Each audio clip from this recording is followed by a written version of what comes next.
Bapak Ibu, saya di rumah punya beberapa anak asuh yang saya asuh dari berbagai luar kota atau luar pulau. Ada yang dari Mentawai, masih kelas 3 SMA. Ada yang dari Sumba, ada yang dari Ambon, dari berbagai macam. Saya rasa itu hal yang tidak mudah Bapak Ibu. Karena hidup dengan anak sendiri aja nggak gampang, apalagi ini hidup dengan anak orang. Nah biasanya kalau saya di Magelang ditelepon kepala sekolah, kebetulan kepala-kepala sekolah di kota Magelang itu banyak sahabat saya. Ya, kalau saya ditelepon sekolah Bapak Ibu, misalnya aja dua hal aja. Yang pertama, sekolah itu pasti minta saya khotbah untuk acara KKR sekolahnya, untuk acara pembekalan. Atau yang kedua, sekolah itu manggil saya kalau ada muridnya yang kerasukan setan. Itu aja. Jadi saya jadi ghostbuster saudara. Di tengah-tengah anak-anak sekolah itu. Tapi siang itu sahabat saya telepon saya. Yang kelas 3 SMA ini seorang cewek.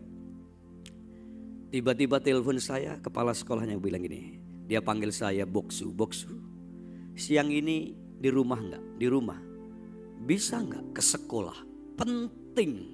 Ini berkaitan dengan anakmu. Ini anak angkat saya. Saya bilang oke, saya siap-siap dulu. Saya bersama istri akhirnya ke sekolah. Sampailah saya ke sekolah, di kantor kepala sekolah. Dia bilang ini, kita makan snack sebentar, saya disuruh minum. Akhirnya muncul sebuah pembicaraan yang serius, yang gak pernah saya pikirkan. Jadi begini Boksu, sebelumnya minta maaf. Loh kenapa? Anak saya bikin apa? Anak Boksu yang perempuan itu nge-vape rokok elektronik saudara.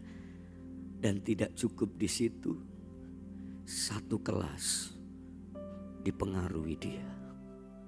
Wah saudara, itu seperti petir di siang bolong itu. Saya duduk di kantor kepala sekolah. Dar.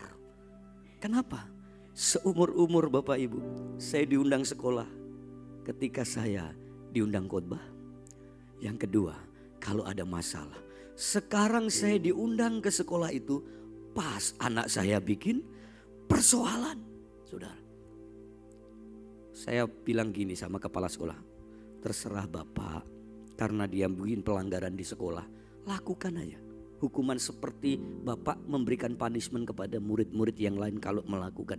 Jadi gak usah sungkan, karena saya sahabatan gak usah. Saudara, saya pulang ke rumah. Ini otak udah jahat saudara. Saya bilang gini, anakku yang cewek pulang, tak beliin rokok elektronik 5 rasa, tak beliin rokok biasa 5 slop, tak suruh duduk, tak suruh ngerokok di depan saya, habis sambung lagi, habis sambung lagi, habis sambung lagi, sampai mati nih. Sampai di otak saya cuman kayak gitu Pak. Malam itu sebelum saya kumpulin anak-anak saya ngobrol sama istri saya, kita makan di luar, bilang gini, sayang saya pengen seperti itu. Saudara tahu, Tuhan tuh ngomong begini sama saya, Cornel, apakah dengan cara itu anakmu akan sembuh? Saya jawab, enggak Tuhan. Kalau kamu tahu anakmu enggak akan sembuh dengan caramu, kenapa kamu harus pakai cara itu? Itu kayak menemplak muka saya. Kamu pernah gagal kan? Anakmu laki-laki, anak angkatmu yang dari Kalimantan, jam 12 malam kamu usir dari rumah karena 3 kali ketahuan ngerokok. Kamu usir. Tuhan tarik garis ke belakang. Waktu kamu lakukan dengan cara yang konyol tadi, anakmu sembuh gak? Enggak Tuhan. Dan kamu mau jatuh ke lubang yang sama? Enggak Tuhan. Kamu jangan pernah lakukan itu. Itu Tuhan tuh ngomong kayak saya ngomong dengan Bapak gitu. Sudah tahu? Saya pulang makan sama istri, saya bilang, sayang gak jadi deh skenario yang siang tadi. Tuhan ngomong lain. Ya bener itu. Saya kumpulin anak-anak saya. Mereka udah tahu. Kalau di ruang tamu saya itu semua anak saya panggil. Pasti ada persoalan yang serius. Saya panggil semua anak-anak saya yang sudah masuk kamar. Ayo keluar semua. Jadi mau ngomong. ngobrol, mereka duduk lesehan. Saya bilang, nama anak itu Ella. Saya bilang, Ella, malam ini Daddy mau ngobrol sama kamu khusus, tapi kamu ditemenin kakak-kakakmu. Daddy tahu kamu nge-vape. Tiba-tiba dia netesin air mata, Pak. Tes. Tapi saya lanjutkan kalimatnya. Tapi Daddy gak marahin kamu kok. Tambah nangis. Boleh gak Daddy minta vape-mu? Dia masuk kamar, dia ambil. Dia kasih saya dengan tetesan air mata yang begitu banyak. Saya bilang begini, ini kalau salah saudara boleh koreksi, nanti saya turun mimbar. Saya bilang sama anak saya, ini vape-nya Daddy bawa ya? Iya Dad. Dan saya ngomong gini, kalau kamu mau nge-vape, panggil Daddy. Tak temani, tak antar, tak dampingi. Aku akan duduk di sampingmu. Lakukan itu kalau kamu suka. Tambah nangis, sudah pecah. Bang. Dia peluk saya, dia bilang sorry Daddy, maafin aku. Dia peluk istri saya, dia minta maaf, nangis gerung-gerung, sudah kayak anak kecil. Saudara tahu, malam itu saya tumpang tangan, saya lepaskan blessing lewat peristiwa dan cara yang datangnya dari Tuhan. Saya kasih tahu Bapak Ibu, sampai hari ini anak saya tidak nge-vape lagi. Anak saya sembuh. Ini bergantung cara aja Bapak Ibu. Sehari setelah itu, malam jam 10 saya mau tidur sama istri. Anak saya yang perempuan, Ella, tiba-tiba ketuk pintu kamar. Jadi ya kenapa? Masuk nak. Ella mau sharing, mau ngobrol. Selama ini tertutup. Tidak mau hal-hal yang di dalamnya disentuh. Tinggal bersama saya hampir 3 tahun Bapak Ibu. Tapi malam itu dia bilang, Dad, aku pengen ngobrol sama Daddy Mommy. Oh ya, ngobrol lah. Tiba-tiba dia bicara. Daddy tahu gak kenapa aku ini selalu bikin ulah di rumah ini? Daddy ini sudah bisa tahu. Karena hubunganmu dengan orang tuamu pasti gak beres. Nangis dia. Besok pagi dia diminta ya, kamu telepon papa mamamu, kamu minta blessing, minta maaf. Saudara tahu jawabannya dia? Nggak bisa, nggak mau. Jadi nggak ngerti sih rasa sakitku terhadap papa mamaku. Wow saudara, dia keluarkan semua. Nah kamu nggak pernah cerita rasa sakit yang seperti apa. Jadi tahu nggak? Saya SMP kelas 1. Ketika mamaku marah, aku ditelanjangi. Saya diusir keluar dari rumah, telanjang SMP. Membekas. Jadi tahu nggak? Kalau papaku marah, aku pernah 1 hari dimasukin kandang babi dan tidak dikasih makan. Saudara itu curhat yang penuh kemarahan di depan saya. Jadi tahu nggak? Kalau orang tuaku marah, dia ambil gespernya. Dipukul aku Pak. Bang. Bang. Tak dengerin aja. Saya bilang begini. Kamu pernah punya Daddy yang gagal. Tapi Tuhan sudah taruh saya di depan kamu. Gak pernah anggap saya. Sebenarnya Tuhan sudah sayang. Kasih kamu, aku. Dulu kamu dimarahin. Dihukum. Mamimu itu gak pernah lakukan itu. Dan kamu gak pernah ngomong. Daddy tahu gak? Papa mama divorce, cerai. Dan Daddy tahu. Mama kawin sama pacar kakakku. Bedanya 20 tahun. Aku sakit. Saya bilang begini, Ella, besok pagi kamu telepon papa mama. Minta maaf. Gak bisa. Saudara selalu bilang gak bisa.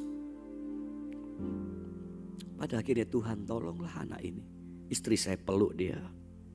Ella, kamu pernah punya mama yang nyakiti kamu.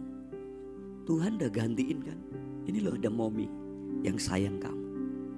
Dia nangis saudara. Pecah. Alam itu saya bilang gini, Ella, kalau kamu gak bisa ngampuni papa mamamu, itulah kamu Ella.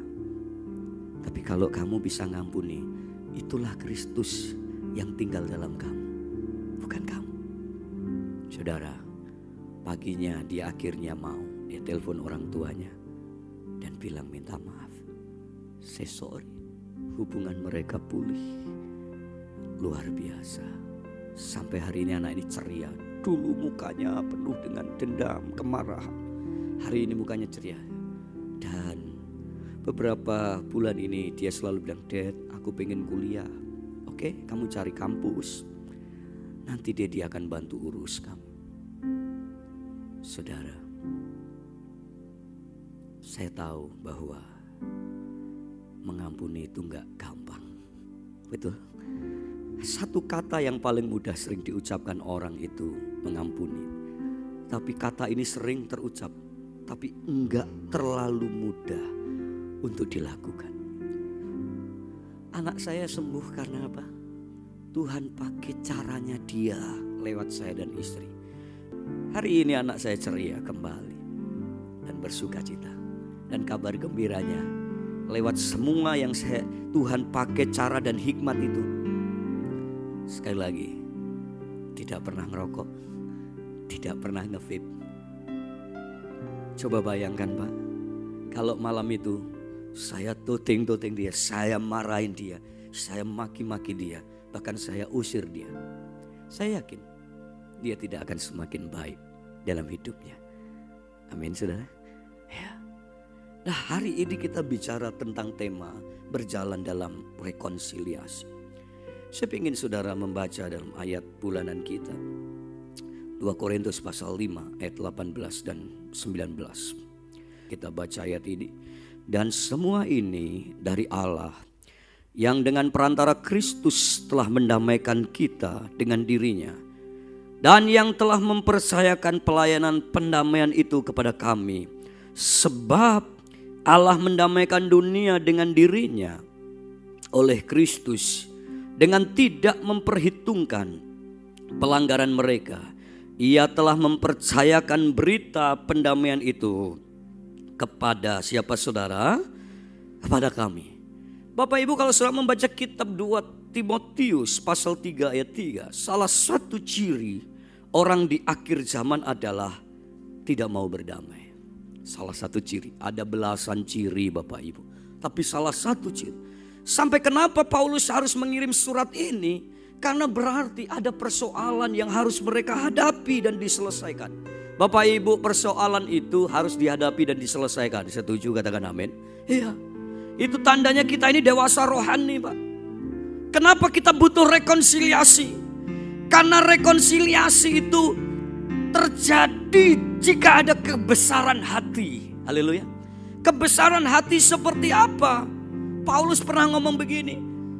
Bahkan sebab Allah mendamaikan dunia dengan dirinya oleh Kristus tidak memperhatikan atau tidak memperhitungkan pelanggaran kita. Waktu saudara ingin terjadi yang namanya rekonsiliasi seperti tema bulan ini adalah di dalam rekonsiliasi itu selalu ada salib. Karena salib itu ada pertukaran. Harusnya saudara yang menderita, Tuhan ngomong gini, wes aku wae. Betul ya? Harusnya Tuhan yang bahagia, kita yang disalib. Tapi Tuhan ngomong, tak ambil alih itu. Rekonsiliasi itu terjadi ketika kita ini ada kebesaran hati. Kebesaran hati yang dimaksud apa saudara? Disalib ada pertukaran. Waktu istri saudara punya kelemahan, engkau tidak fokus ke kelemahannya. Tapi sebagai suami engkau ngomong gini, aku menyalibkan diriku untuk menutupi semua kelemahanmu. Itu disalib Bapak Ibu. Ya. Waktu suamimu ada kesalahan, disalib saudara harus menutup. Satu kali saya berantem sama istri saya. Percayalah, pendeta kayak saya juga masih suka berantem sama istri. Baru menikah 14 tahun soalnya. Ya masih ada yang lebih senior, Pak Daniel, bapak-bapak lain lebih senior dari saya. Berantem bukan fisik saudara, berbeda pendapat. Karena laki-laki itu tak pikir-pikir, ibu-ibu tuh tak rasa-rasa. Nah pikir karo rasa itu gak pernah ketemu Pak. Kecuali salah satunya harus merendahkan dirinya. Bener gak? Iya kan? Berantemnya kita ini karena apa? Sing wedok ngomong perasaanku, laki ini ngomong pikiranku. Waktu saya berantem sama istri, saya ke kantor, Pak. Wah, ke kantor ngapain? Duduk di kantor. Rumah saya tak bikin kantor juga. Saya baca Alkitab, pendeta berantem karo bojo mau Alkitab, Pak. Dan luar biasanya Tuhan bicara, Pak. Saya waktu membaca itu blek, ya enggak kebetulan lah, itu Tuhan sedang ngoreksi saya. Saya itu buka Efesus pasal 5, hubungan suami istri, dan ayat yang berikutnya. Saya kan punya banyak Alkitab terjemahan ya. Tuhan tuh ngomong begini, ya. Kalau kamu pengen seperti Kristus, orang yang pertama merendahkan hati itu orang yang menuruti Kristus. Kira-kira ayatnya itu ngomong gitu. Kalau kamu orang yang merendahkan hati, berarti orang yang merendahkan hati niat untuk meminta maaf sama istrimu, kamu itu mirip Kristus. Tak woco, Pak, bolak balik tak woco. Bahkan mungkin hampir setengah jam kami terpaku, bojoku nok kamar. Istri saya di kamar, ngapain? Gak baca Alkitab. Tak tanya, kamu ngapain waktu berantem? Aku buka Shopee. Stres daripada mikirin kowe. Saudara lah. Jadi istriku itu buka Shopee, Pak. Aku buka Alkitab. Sopo sing luwih rohani? Wah, aku dong ketok itu. Maca Alkitab, Pak, bolak-balik. Yang memaafkan pertama kali mirip Kristus. Yang memaafkan pertama kali mirip Kristus. Tak waca bolak-balik, Pak. Tapi aku cuman duduk dan nyanyi, ku ingin tetap di sini. Aku itu maca Alkitab harusnya, Pak, Tuhan udah ngomong ya. Aku kan harusnya pergi datangi bojoku toh, Pak. Tak perlu dia aku bilang saya sorry ya sayang. Aku duduk moco, Pak. 30 menit kemudian tiba-tiba waktu saya membaca serius, istriku dari belakang peluk saya, Pak. Sayang, sorry ya tadi. Itu wong Surabaya ngomong gini, mateng ya aku. Kenapa saudara? Aku sing moco, bojoku sing melakukan. Kira-kira sing mirip Kristus apa? Jujur. Padahal dia Sofi loh. Gak moco Alkitab loh. Aku sing moco, bojoku sing melakukan. Kira-kira sing mirip Kristus apa? Hah? Waktu bojoku peluk aku, dia minta rekonsiliasi, sorry. Tuhan ngomong sama saya apa? Kornel, jemaat iyo modeli kayak kowe kuwi. Pelayan Tuhan akeh sing modeli kayak kowe kuwi. Mocong gedhu Alkitab. Pelayanan, ya kan? Semua dilakukan di gereja. Ning ora ono Kristuse. Saudara ngampleng. Bah! Wis persis kowe. Tuhan ngomong gini. Persis. Jadi kalau kamu cuman baca, Tuhan ngomong gini, bojomu lebih Kristus daripada kowe. Nah Bapak Ibu, waktu Tuhan bicara itu sama saya, gini loh caranya. Amsal pasal 4 tuh ngomong gini, semua hal itu bisa jadi hikmat. Ya, Tuhan tuh bisa bicara dalam semua area, Pak. Di jalan-jalan, lorong-lorong, pintu gerbang, bener gak? Dari semua peristiwa yang kita alami, baik suka, duka, menyenangkan, menyebalkan, itu sebenarnya Kristus sedang mau bicara atas hidupmu. Sebenarnya Kristus mau bicara apa sih? Kalau engkau sedang mengalami masa-masa sulit, Tuhan tuh mau ngomong gini, di masa sulitmu itu, Kristusmu muncul gak? Ayo kalau saudara dalam masa tertekan, karakter Kristusmu muncul gak? Kristus itu apa? Lemah lembut, rendah hati, sangkal diri, pikul salib, bener gak? Saya senang sekali. Markus pasal 11 ayat 25. Yuk kita buka ini. Markus pasal 11 ayat 25. Dan jika kamu berdiri untuk apa saudara? Untuk berdoa. Wah, ini berbicara soal kita sedang berhubungan dengan Tuhan. Kita melayani Dia dengan semua area. Terus ampunilah dahulu apa? Sekiranya ada barang sesuatu dalam hatimu terhadap seseorang, supaya Bapamu yang di surga juga mengampuni kesalahan-kesalahan kamu. firman Allah yang hidup ya. Saya terjemahan ini. Tetapi bila kalian berdoa, pertama-tama ampunilah orang yang bersalah kepada kalian, supaya Bapa di surga juga mengampuni dosa kalian. Bapak Ibu, saya pengen share 3 poin aja. Yang pertama begini, dari ayat ini saya mau bicara 1. Hubunganmu jauh lebih penting dari ibadahmu, pelayananmu. Tuhan ngomong gini, dan jika kamu berdoa, Tuhan sedang ngomong gini, dan jika kamu melayani aku, kamu bersentuhan secara langsung dengan aku dalam semua pelayanan yang kau kerjakan, pertama-tama ampunilah. Tuhan sedang ngomong gini, percuma kamu pelayanan. Kalau kamu dalam pelayanan, kamu gak beres.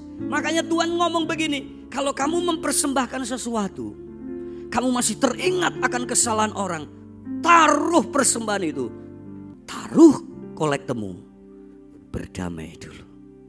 Saudara, kebenarannya gini, ya, hatimu lebih berharga di hadapan Tuhan daripada kolektemu. Amin. Hatimu lebih berharga di hadapan Tuhan daripada pelayananmu. Saya pelayanan ini ritual, Pak.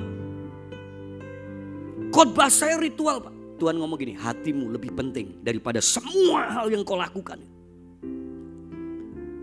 Kenapa? Buat Tuhan ini hubunganmu jauh lebih penting daripada semua ritual. Tapi saya gak ngomong gini, ibadah gak penting loh ya. Enggak kan? Saya gak ngomong juga pelayanan gak penting loh. Gak ada omongan itu kan. Yang saya omongkan gini, waktu engkau melayani tapi engkau gak beres, Tuhan ngomong gini, percuma, gak ada untungnya buat kerajaan surga. Setuju? Waktu engkau melayani dan engkau masih menyimpan. Makanya Kolose pasal 2, coba Kolose pasal 2, ayat ini terlintas. Kolose pasal 2 ayat 16 sampai 17. Karena itu janganlah kamu biarkan orang menghukum kamu mengenai apa? Makanan dan minuman, mengenai hari raya, bulan baru, ataupun hari Sabat. 17. Semuanya itu hanyalah bayangan dari apa yang harus datang. Sedang apa? Wujudnya apa? Hari baru, bulan baru, nggak boleh gini, nggak boleh itu, kan semua aturan agamawi dalam konteks Yahudi pada waktu itu. Dan kita sedang ngomong begini, tak kasih tahu ya jemaat Kolose, kamu melakukan itu semua nggak ada untungnya karena ini bayangan. Pak, maaf ya Pak, persepuluhanmu itu bayangan. Maaf Pak, saya khotbah ini bayangan. Dia main keyboard, bayangan. Saudara yang singer, song leader, bayangan. Saudara nanti mimpin perjamuan, bayangan. Kata Alkitab, sedang wujudnya ialah. Saudara pernah lihat bayangan? Pernah ya? Kalau ada bayangan nih, ora ono wujud aslinya jenenge apa? Nah, sing rodok banter gitu. Setan, ya kan? Saudara, ada bayangannya nggak ada wujud aslinya, itu medeni Pak. Orang di luar ngomongin setan. Saudara tahu? Kita ketemu banyak dalam area pelayanan, ketemu yang model kayak gini. Kejar bayangan, pelayanan keren. Wujud Kristusnya nggak ada. Wujud Kristusnya apa? Mengampuni, mengasihi, sangkal diri, pikul salib. Gak ono.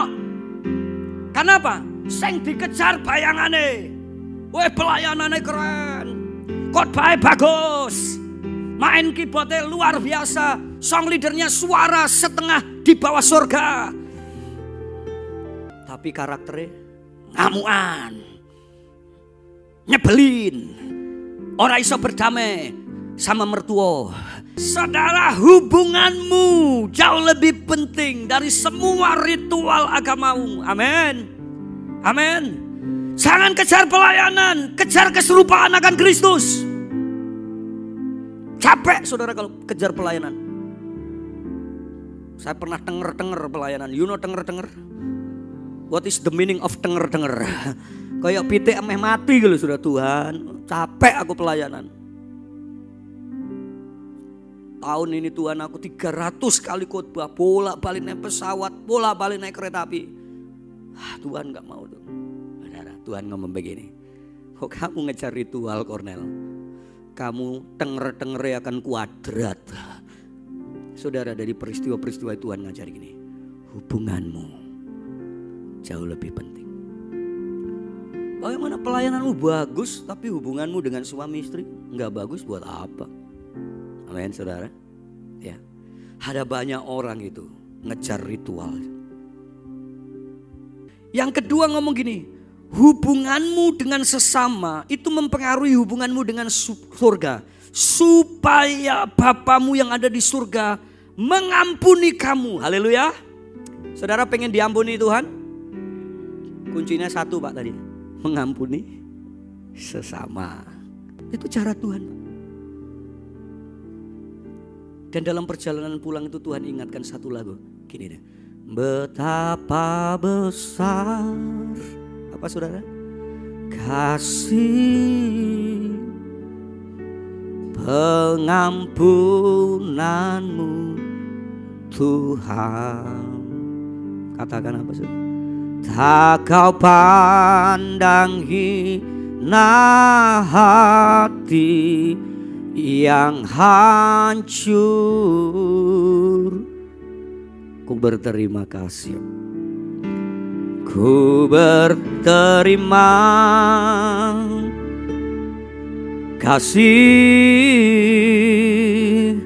kepadamu ya Tuhan. Pengampunan yang kau beri, pulihkanku supaya Bapamu di surga mengampuni. Kita memang sudah diampuni dulu, tapi kita gak langsung mati Pak. Kita masih menjalani hidup yang kadang-kadang kita jatuh bangun. Dan Tuhan ngomong gini, waktu kamu jatuh, difitnah, dikhianati, masih gak kamu mau mengampuni? Waktu kamu mengampuni, surga juga terbuka untuk pengampunanmu. Kenapa kadang-kadang doa kita ini kayak natap plafon Pak? Karena satu hal ini, susah sekali kita ngampuni Pak. Susah. Sudah tahu menurut sebuah survei, penyakit paling kronis itu salah satu disebabkan karena kita memendam rasa pahit, memendam rasa sakit. Waktu Tuhan pulihkan saya dan bilang gini, dalam perjalanan Tuhan ingatin lagu ini, saya di flashbackin. Kamu udah dipilih Tuhan loh, kamu gak boleh main-main. Yang terakhir Bapak Ibu, Alkitab ngomong gini, Markus pasal 11 ayat 26, tetapi jika kamu tidak mengampuni, maka Bapamu yang di surga juga tidak akan mengampuni kesalahan-kesalahan. Kalau yang pertama Bapak Ibu, hubunganmu jauh lebih penting dari semua ritualmu. Saudara gak boleh berhenti pelayanan, tapi dalam pelayananmu itu keluarkan wujud aslinya, karakter Kristus. Sepakat katakan amin.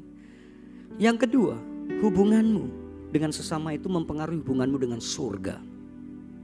Atau engkau gak beres terus dengan, itu cerminan surga gak mau intervensi ya. Yang ketiga namanya begini Pak, pengampunan adalah kunci pertama memulihkan hubungan. Katakan kunci pertama.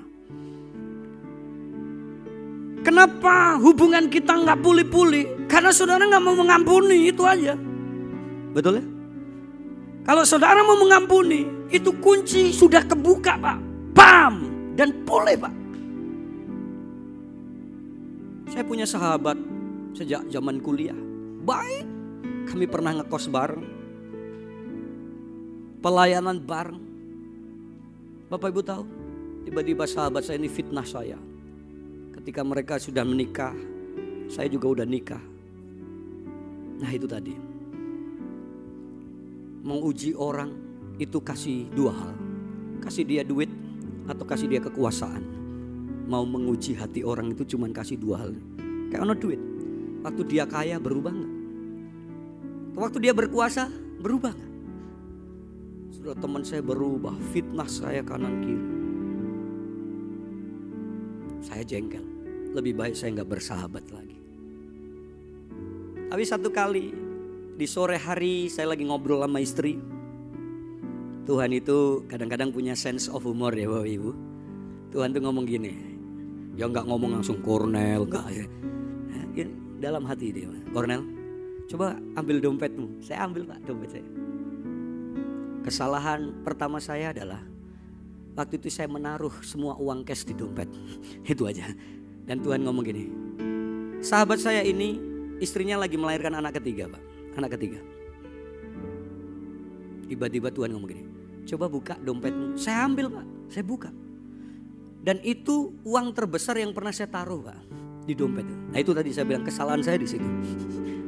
Tuhan ngomong begini, masukin amplop, kasih sahabatmu yang jengkelin dan nyebelin. Hah? Iki duit sing paling akeh Pak Daniel waktu itu. Menurut saya, menurut saudara mungkin enggak kalau saya sebut namanya. Banyak Pak. Makanya kalau Tuhan mau urusan itu yang paling disentil itu soal duit dulu. Banyak. Akhirnya istri saya janjian sama istrinya, istri sahabat saya bilang, kami mau jenguk ya anak ketiga kakak. Oh iya, kami jam 4 ya Kak. Ya. Saya perjalanan dari kota saya ke sana itu 1,5 jam. Saya bersama anak-anak dan bersama istri saya. Hampir ke baby shop dulu, kita beli peralatan bayi. Kita bawa kado 4 Pak. Di luar uang yang sudah disiapkan dari dompet. Sebenarnya saya bilang enggak Tuhan, aku enggak mau. Tuhan bilang gini, yuk kunci pertamamu mengampuni. Saudara, saya perjalanan 1,5 jam sampai rumahnya Pak. Omahe kosong Pak. Iki baru 2 hari keluar dari rumah sakit, rumahnya kosong. Istri saya WA, Kak, di mana? Saudara tahu? Aku lagi jalan-jalan di mall. Tunggu ya. Saudara nunggu. Saya harus nunggu berapa? Saya bilang gitu, Tuhan, kenapa harus nunggu? Saya nunggu 3 jam.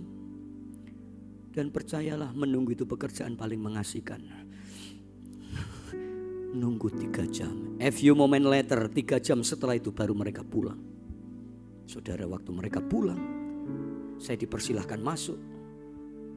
Saya doakan mereka, bersyukur atas kelahiran. Saya kasih kado-kadonya. Bojone saya mencucu Pak. Muka marah sama saya, sama istri saya. Aduh, ini masih mencucu ya, duitnya gak usah toke lah. Tapi Tuhan kasih. Tak keluarin, Kak, selamat ya anak ketiga lain. Diterima dengan sukacita. Saya pamit pulang. Perjalanan nyetir Pak. Itu kayak saya ini dirantai Pak. Dulu saya kalau ketemu dia itu kayak dirantai Pak. Waktu saya nyetir Pak, itu kayak rantainya pecah Pak. Pak! Itu saya kayak bener-bener dari freezer itu keluar Pak. Esnya rontok semua. Tuhan ngomong gini, enak gak kalau kayak gini? Enak Tuhan. Istri saya bilang, yuk makan. Karena wis bebas Pak. Aku nambah 2 piring Pak. Saudara, saya kasih tahu Pak. Kunci pertama, pengampunan. Amin. Pengampunan. Haleluya.